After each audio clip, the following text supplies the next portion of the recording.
온건하지만 겁쟁이 꼼수 선동가였던 니키아스의 함정에 관한 이야기. 당시 아테네는 전쟁 중이었습니다. 특히 아테네에서 장군이라는 자리는 맨 앞에서 목숨을 걸어야 하는 자리였습니다. 적진으로 가장 먼저 뛰어들고 또 온몸에 화살이 박히더라도 쓰러지지 않고 끝까지 싸우는 용맹함을 보여주어야 하는 것이 바로 장군들의 기본적인 덕목이었죠. 하지만 아테네의 새로운 희망 니키아스 장군의 사전에 위험이란 단어는 없었습니다. 그는 어떻게 하든 어떤 꼼수를 부려서라도 위험을 회피했습니다. 그의 군사활동을 들여다보면 실소가 터져 나옵니다. 그의 첫 작품 파치섬 원정부터 살펴봅시다.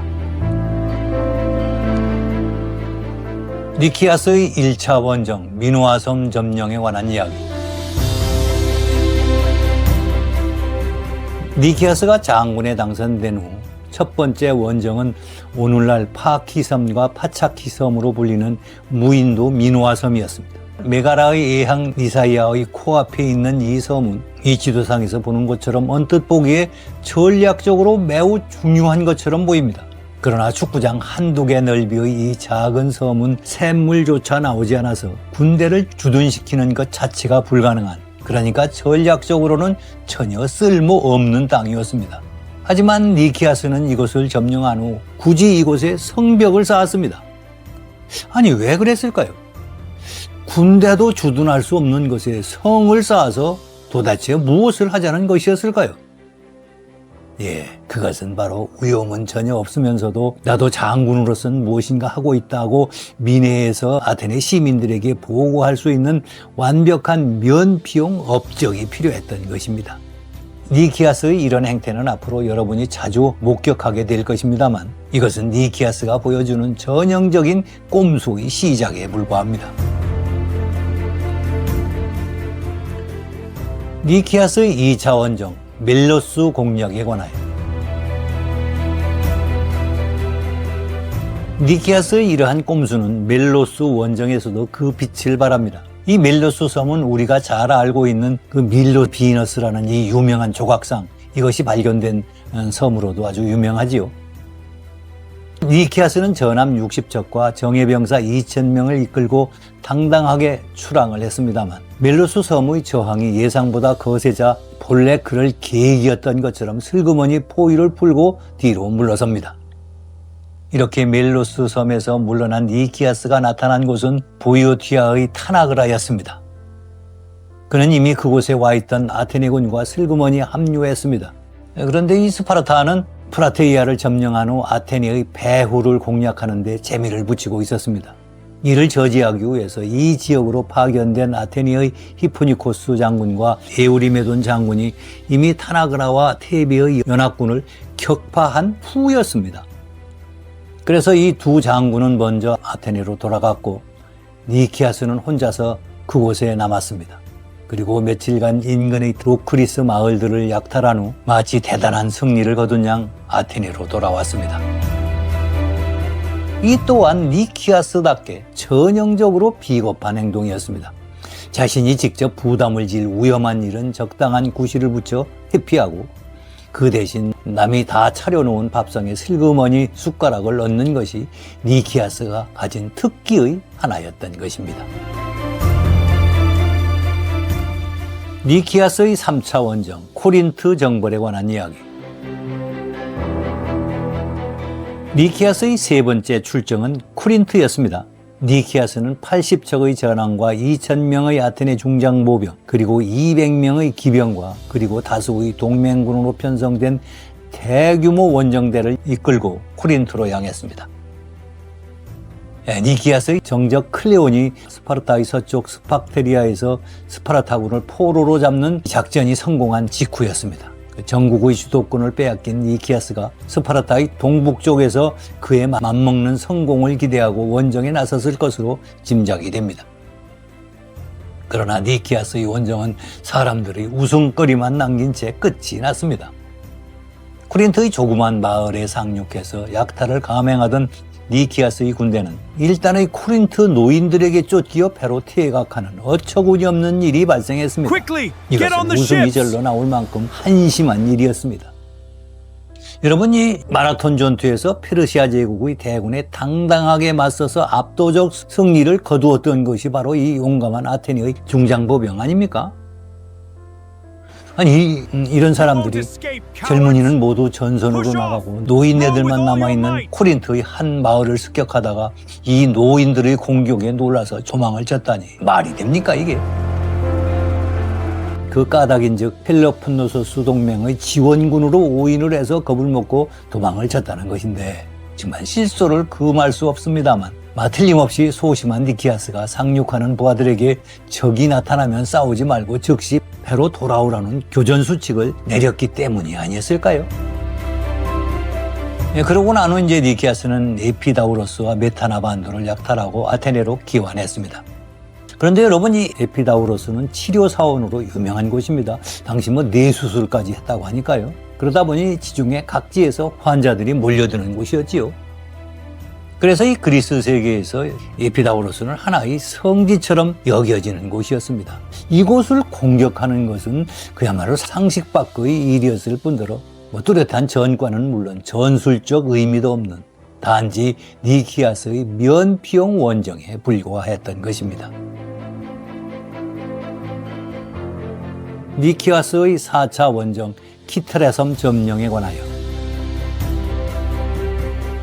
기원전 425년 겨울에서 다음해 봄으로 넘어오면서 아테네의 분위기는 일신되었습니다. 끔찍하던 역병의 공포는 사라졌고 교착 상태의 전쟁도 완전히 아테네 쪽으로 기울었습니다. 스파르타가 매년 시도하던 아티카 지방에 대한 침공도 한시름 놓을 수 있었습니다. 만약 스파르타가 아테네의 아티카 지방을 공격하면 억류중인 스파르타의 포로들을 살해하겠다고 협박했기 때문이었지요. 그리고 동맹국들의 공납을 2배로 인상해서 재정 고갈도 해소되었습니다. 물론 과격한 클리온의 조치 덕분이었지만 또 다른 측면에서는 스팍테리아의 승리로 말미암아 동맹국들이 아테네가 승기를 잡았다고 인정했기 때문에 가능한 일이기도 하였습니다. 그리고 기원전 424년에 접어들면서 아테네의 장군 진용도 새로 짜여졌습니다. 강경파의 클레온과 데모스테네스, 그리고 라마코스, 또 원건파의 니키아스, 니코스트라토스, 아우토클레스 등이었습니다. 그리고 이 펠로폰네소스 전쟁사를 쓴 것으로 유명한 투키디데스도 이때 장군으로 선출되었습니다. 아테네 시민들은 스파르타 병사들을 포로로 잡은 최근의 스팍타리아 전투 승리에 도취되어서 더욱 공세적으로 나가기를 바랬습니다. 이런 분위기에 편성해서 아테네는 전방위적 공세에 나섰습니다. 일부는 멀리 시칠리아로, 일부는 또 가까이 메가라로, 그리고 다시 보이오티아로 향했습니다. 그런 가운데 이 니키아스는 스파르타의 남쪽에 위치한 키테라 섬으로 향했습니다. 전함 60척의 중장보병 2,000명, 약간의 기병과 동맹국의 병사들로 편성된 원정군은 거의 무방비 상태나 다름없는 키테라 섬을 어렵지 않게 점령하고 주둔군을 배치한 다음 매년 4달란트의 공납을 바치기로 약속을 받았습니다.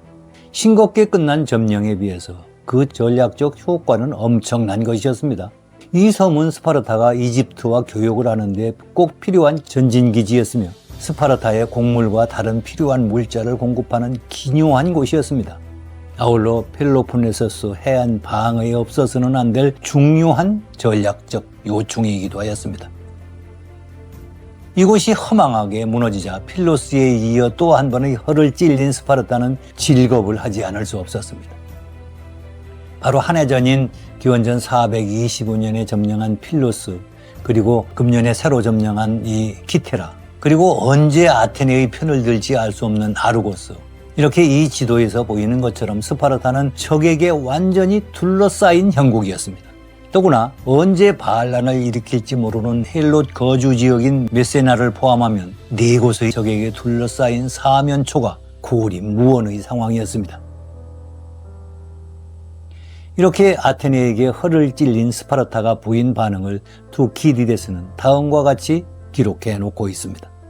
그들은 기존의 질서에 반항하는 혁명이 일어나지 않을까 두려워했다. 아테네의 키테라 점령은 그들이 전혀 예기치 못한 일인데다가 그 결과가 매우 심각하였기 때문이다. 필로스와 키테라가 함락됨으로써 기존의 경계를 무용지물로 만드는 전쟁이 자신들을 둘러싸고 일어나고 있었던 것이다. 그 결과 스파르타는 전에 없이 군사적으로 소심해졌다. 예상치 못한 일이 도처에서 그리고 너무나 빨리 일어났기 때문이었다. 그리고 이러한 일이 자신들에게 또다시 일어나지 않을까 걱정이 앞섰던 것이다. 스파르타 사람들은 전장에 나아갈 담력이 줄어들었고 자신감을 잃어버렸으며 무슨 일을 도모하더라도 그 결과가 나쁠 것이라고 비관적인 생각에 빠져들게 되었다. 이처럼 아테네의 키테라 점령은 전략적으로 대단히 중요한 것이었고 니키아스가 그동안 거둔 전과 중 단연 으뜸이었습니다. 그러나 투키디데스의 언급에서도 드러나듯이 전혀 대비가 안 된 스파르타의 허를 찌르는 키테라 점령은 땅짓고 헤엄치기에 불과했습니다. 우연부담을 지지 않고 어부지리를 얻는 니키아스 특유의 결과였을 뿐이라는 말입니다. 반면에 시칠리아 원정이나 보이오티아 공략은 강력한 적들과 마주 싸워야만 했습니다. 이것에 비추어 보면 니키아스는 어부지리를 얻었던 것에 불과하다는 말입니다. 그리고 또 불과 2년 후에 이제 니키아스가 스파르타와 평화협정을 맺게 되는데 이때 이러한 전략적 유리함을 전혀 살리지 못한 것을 보면 니키아스가 키테라 점령의 전략적 중요성을 전혀 인식하고 있지 못했던 것은 아닐까 그런 의심이 들기까지 합니다. 만약 그렇다면 니키아스의 키테라 점령은 아테네의 전략적 이익을 감안하여 이루어진 것이 아니라 단지 자신의 개인적 우연부담이 가장 적은 곳을 택했을 뿐이라는 서글픈 결론에 다다르게 됩니다. 이런 생각은 다른 사람이라면 상상도 할 수 없는 일이겠지만 니키아스의 과거 행적과 또 앞으로의 행동을 보면 충분히 그러고도 남을 우인이었기 때문에 드리는 말씀입니다. 오늘 여기까지 하고 다음 시간은 겁장이 니키아스의 패착에 대해서 말씀드리겠습니다. 감사합니다.